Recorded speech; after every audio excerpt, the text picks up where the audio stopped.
Real estate is one of the simplest ways to build long-term wealth, and one of the easiest ways to get wrecked if you don't know what you're doing. So this show, it exists for one main reason: clarity. Me and Keith, we're talking deals, markets, financing, flips, all of it, but always through the lens of what's working, what isn't working, and why. I'm your host, Dayton Lindsey, and I promise you that this podcast is going to help you save time, money, and you from painful lessons. So, let's get into this.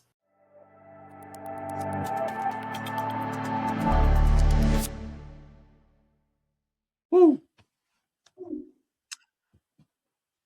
Oh yeah, I can hear the delay. Is there a delay? Yeah, I can on my end. I'll say something and then I can hear it on your end, and then it'll be me saying it like 1 to 2 seconds, and then I can hear it on that end. Oh boy. All right. AI is starting to reach into investors' methods of marketing and outreach. Personalized voicemails, AI generated letters, holy crap, if I could speak, and even AI cloning, as in voicemails. So, my question to you, Keith, is where does this trend go? And should investors be excited or worried? I already know your answer for your end, but I already know that. But I would You are appreciate your not, insight. if you are not using AI, you are dead. Because people that are using AI are going to put out 5 times the amount of content that's 3 times better and 10 times faster than you. They will be working smarter and harder, and you cannot compete. So I think that there's a fine line between what you should use AI for and what you should not. And here's what here's where I draw the line.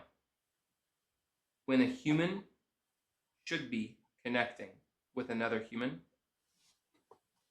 if you have a robot doing that, your business will suffer.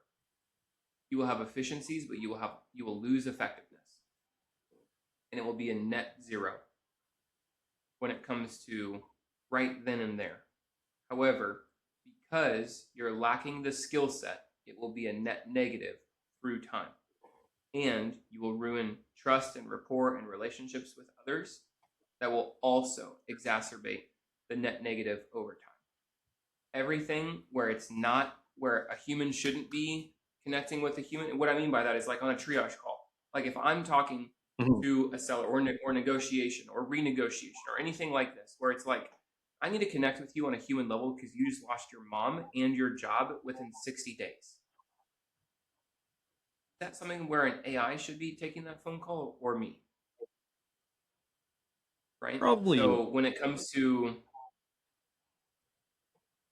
creating a direct letter campaign, who's the better content writer, you or ChatGPT? Chances are you suck, and ChatGPT can be absolutely amazing.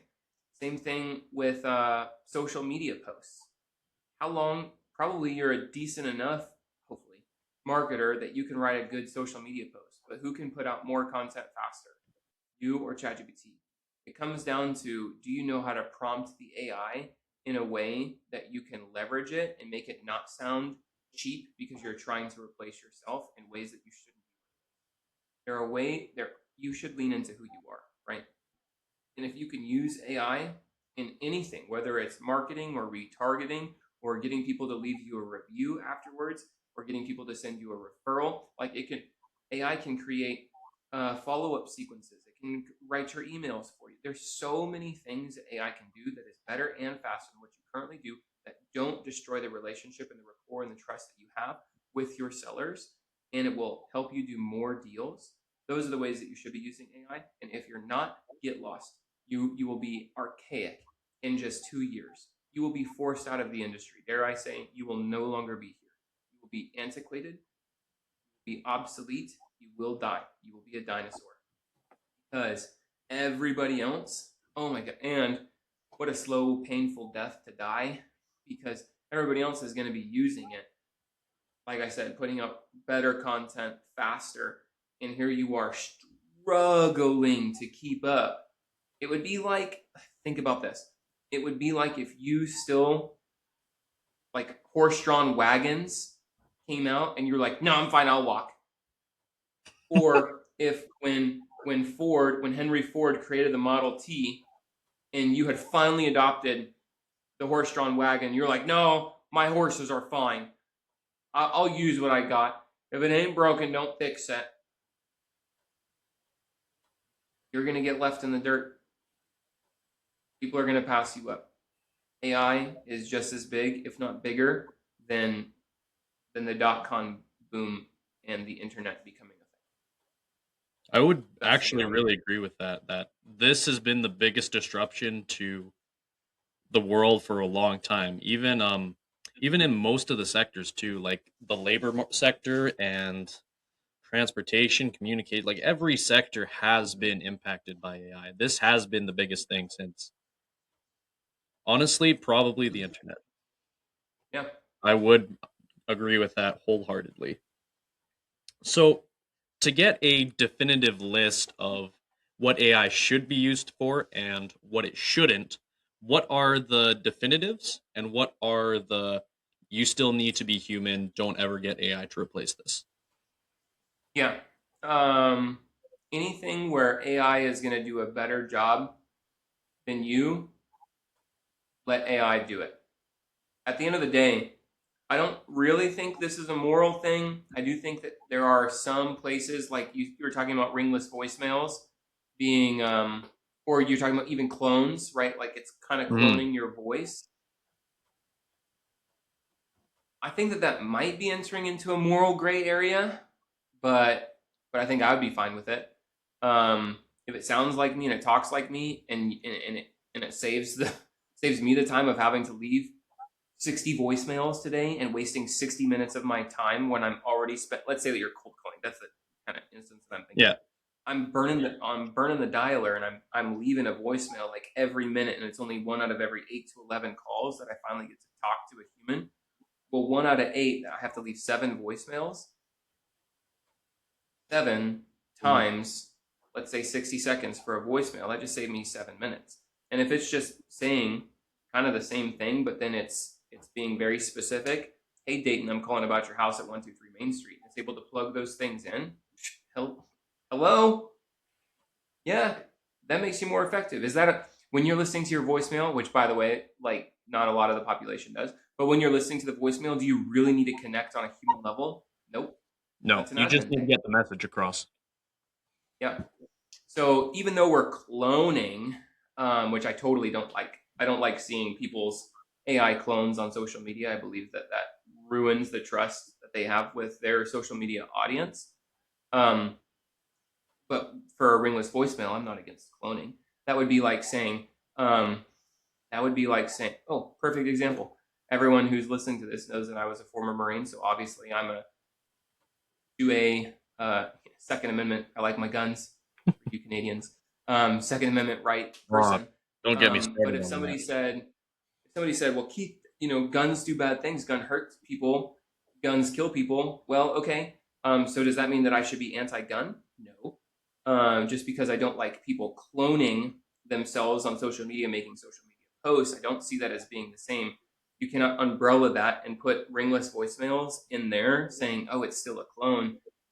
Totally different. It's a logistical thing versus a connection thing over here. People go to social media to connect because they're curious about what's happening in the world. It's there for social. And if you take out the human aspect of the social, now we may as well just plug ourselves into the matrix. Whereas ringless voicemail, it's something that is helping me be more efficient with my time and leveraging AI so that I can do what I do best, which is talking to people. Heck yeah, I like that. Anything else? Like, my God, we use ChatGPT, Claude, Grok, Gemini. I downloaded today I downloaded Whisper AI so that I can just talk and it will perfectly transcribe every single thing, including punctuations. It's Yep. better than Google's AI, and that's gonna make me more efficient. Why? Because I fat finger things. I misspell. It's bad. I'm slow, and now I can just talk to it. It records it, transcribes it, puts it in, perfect punctuation, done. To include lists, like again, I could put that into ChatGPT. I could just dictate my voice, record my voice, and tell it that I want an email. I need help building an email sequence. I want it to be 7 emails. I'd like the first one to sound like this, and I want it to happen on day 1, day 3, day 5, day 7, day 10, day 15, and whatever. I don't know how many I'm at right now, but like you give it all the details, and then let ChatGPT come up with your sequence. Boom, done, efficient. Yes, this is amazing.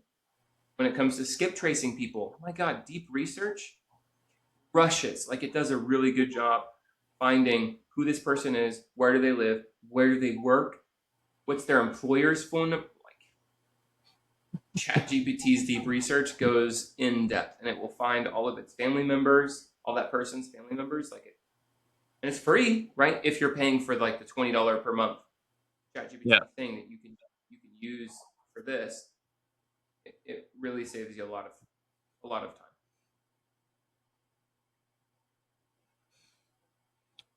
Walk me through your most creative finance deal, like you would at a cocktail party. And I want the story that would make people think, is this guy really making it up? He's got to be making it up.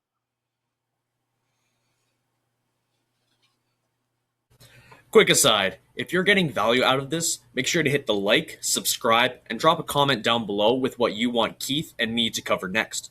It helps the channel out a lot, and it tells us what you want to learn about. Anyways, back to the video.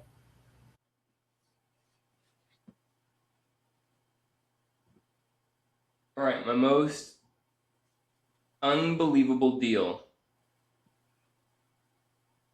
You know, I actually have a client who has a deal that is better than the one that I personally have done.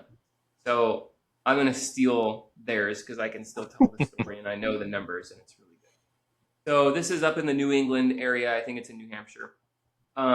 They put a property under contract. It's a duplex. It's a legal duplex with a residential dwelling in the back. Basically, it's a third unit, so it's almost like you bought 3 units. Yeah. The value is the ARV value is like 320 to 340, and it needs a lot of work. It needs like $100,000 to $120,000 of work, sum total between all 3 units. Well, they were behind on their taxes. They had a small mortgage. I don't know how much the mortgage was, but it was tens of thousands of dollars. It was a very small mortgage. It was at a great interest rate. They were delinquent on their mortgage. They were deferred on all of their maintenance. They hadn't paid their last couple of quarters of taxes, and it was coming up to tax auction. They didn't have the money to pay the taxes, much less to get it fixed up. It's not really livable because their last tenants stayed there forever and didn't take care of it and hadn't made a payment in, I think, 10 months. Okay. So our client came in, talked to the seller, and negotiated $100,000 as the sales price. $100,000 minus the mortgage. Again, I don't really remember what the mortgage was. It was just something really small. Let's say it was like $30,000. So $30,000 is the mortgage. Sales price is 100. 100 minus 30 is 70. So that means that they owed the seller $70,000. Now they said, we're not putting a freaking dollar into this. I'm not giving you any money. You as the seller, because I have to kick out this tenant. That's going to be legal fees. We don't know if they're going to destroy the house. That's going to be repairs. We already know that there's 6 figures of repairs here. There's going to be holding costs. Then we have to get them leased up. Then we have to go to a DSCR lender. And we don't even know if we're going to be able to do a DSCR lender because it's really like 3 units. and they typically like single family houses. So we'd like to do that, but we may not be able to. We may have to just write out the $70,000. Okay. And so what they ended up doing was saying, I'll bring you current on your taxes. I'll bring you current on the mortgage. I will evict the squatter and I will do all the repairs. Because of all of these things, you get no money now and no monthly payments. It's going to be $70,000 at 0% interest. You get that $70,000 when we DSCR it or when we sell it, whichever comes first. That is ludicrously good terms. $0 down, $0 per month, and 0% interest on the unpaid principal balance. What an amazing deal. And so they made it extremely clear also, Mr. Seller, we have zero intentions on selling this, and we have no reason why we would DSCR this. This $70,000 is likely never going to go to you, because the lady's a little bit older. Likely never going to go to you. This will be 10, 20, 30, 40 years down the road. It'll go to your trust or your kids or however you see fit. But it's not going to go to you. I don't care. I just don't want to be on the hook. I don't want to deal with these tenants. I don't want to deal with the repairs. And I don't have the money for the taxes. So they're going to take the house anyway. $70,000 in the future at an undisclosed, undetermined period of time is better than having the house yanked out from underneath me and me having to go through all the trouble. So she agreed to what we now call a sweet deal, because my client's last name is Sweet. This is a sweet deal, $0 down, 0% interest, no money each month. They do have to pay for the mortgage. The mortgage is tiny. I think the mortgage is like $200 and something, and that's principal, interest, taxes, and insurance. It rounds up to $300. Okay. There's 3 units. Yes, I understand that they're going to have to raise private money in order to do the renovations. And yes, I realize that private money is either going to need to get ballooned out by a DSCR, or they have to find private money that is okay with being like 10 years, on a 10-year amortization. They did. They found somebody. It cash flows so good. They used 0 of their own money to get into this. Wow. And I'm just so floored with them. So $0 out of pocket, $0 now, 0% interest, and 0 monthly payments until it's sold or refinanced. That is a banging deal. Holy crap. Yeah. So glad we went with that one instead of yours. And I didn't tell like I was at a cocktail party because I'm missing the drink in my hand, but I'm sure you can go find one. Story nonetheless.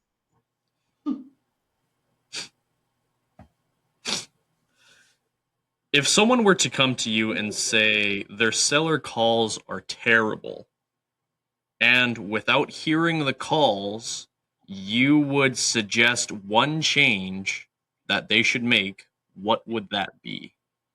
What is a usual offers? Stop making offers. 100% of the time. People are trained to make offers. And I am here to tell you, the moment that you stop making offers, you start doing more deals and you make more profit per deal. When you stop making offers and you start presenting a perfect presentation to the seller that shows them unequivocally, beyond a shadow of a doubt, this is the best and I am the only way to move forward.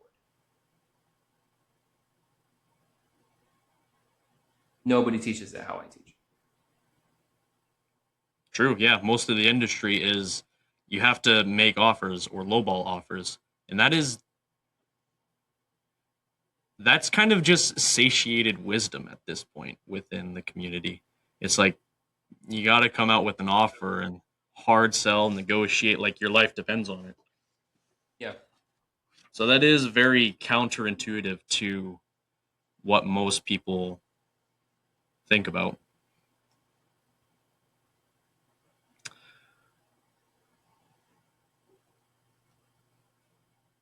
What's the one question most investors are afraid to ask a seller that they absolutely should be asking? Is that the least that you would take? Is that the lowest you would go? You see yourself doing a little bit better than that. I know you asked for one question, but this is a series of 3 questions that I ask every seller every time that has made me millions of dollars, because I got okay sitting in the uncomfortable silence that comes after asking those questions. Okay. I love these 2 last questions that you asked me about the offers and that. So, with asking those questions, what are you trying to get the seller to think about with those questions? Yeah, a lot of sellers have their heads so far in the sand. It's not what you thought I was going to say. Nope. That they I was don't hoping you'd say realize the other thing. that we're no longer in 2021, 22, and 23. Those were the good days for sellers. My God, you could literally list the crappiest house and you would get 15 offers in 10 days, and you would have price escalations, and people would be bidding up. I mean, it was amazing. It was amazing to flip houses in that era. We're no longer in that era. Sellers don't know that. Sellers don't care. Sellers want their money. My neighbor sold his house 3 years ago. I've lived here for 10 years longer than him. My house is nicer than his. Not how it works, Mr. Seller. They don't know that, though. I eat, live, breathe real estate. That is the one and only house that dude's ever bought, right? So a lot of times they don't understand that we're no longer in this crazy price discrepancy. We're no longer in a seller's market. Therefore, what I'm trying to get them to understand, I need them to come to terms with, what do you actually need to walk away with? I don't care about your sales price. I care what is the dollar that you need to walk away from the closing table with. Not want either. Not the check that you want to walk away from the closing table. What is the check that you need to walk away from the closing table with for this to be worth your time? Because there is, I'm just going to say this extremely frankly, there is no deal unless he gives up equity. Okay. If they do not give up equity, the seller, the buyer only makes money. I only make money if the seller is willing to give up equity. Because I don't buy without equity. And could they sell it if they have equity, could they sell it on the market and make more? Yes, 100% of the time. They're not willing to for whatever reason, this, that, and the other. I was talking to a seller today. Her son is autistic, severely autistic. She doesn't want to have to deal with people coming in and out of their house and seeing what they have in there and potentially running into them and blah, blah, blah, blah, blah, keeping the house clean. No. Just give me a quick and painless thing. Well, Mrs. Seller, you realize that you're going to be giving up equity, right? I buy houses, make a profit. There has to be some sort of gain in this deal for me to say, yes, I would like to buy your house. No worries. Cool. That's what I'm trying to get down to, though. Are you okay with that? And if so, what's the check that you need to walk away with at the closing table? I have to get them to that, which is quite a bit of a roller coaster ride. From what's the highest house, because everyone wants to think that their house is nicer than the highest house in their neighborhood. What's the highest house sold for? Down to, what am I actually going to walk away with? That's hard for some people to stomach. Yeah, it really is, because it's hard to reduce someone's expectations when they have something in their mind. It's really crashing them back down to reality. And even just I'm going to say talking with regular people about their regular day expectations, even bringing those down, that can be a struggle. Yeah.